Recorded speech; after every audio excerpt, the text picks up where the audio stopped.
इथं डुलत डुलत चाललंय आम्ही चिंकूला घेऊन मी घरी, कारण चिंकूची सुटली होती शाळा. मग तिला गेले होते आणायला. मग काय रस्त्याने झाडं, पक्षी, पात आणि चिंकूच्या गप्पा आणि उड्या मारत चालली होती चिंकू माझ्यासोबत घरी.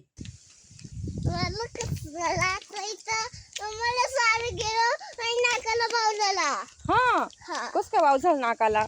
बाबांनी बाबांनी आज होता आमच्या गावचा बाजार. मग चिंकून मी बसलो होतो नटून बाजारला जाण्यासाठी. पण आमचे बाबा आजकाल खूप उशिरा येतात. त्यांची वाट पाहत बसलो होतो, पण ते काय आलेच नाही. मग काय चिंकूच्या चालला होता गप्पा, बाबा कधी येतील कधी येतील. नंतर म्हटली थांब मी गेटमध्ये जाऊन पाहते बाबा आलेत की नाहीत.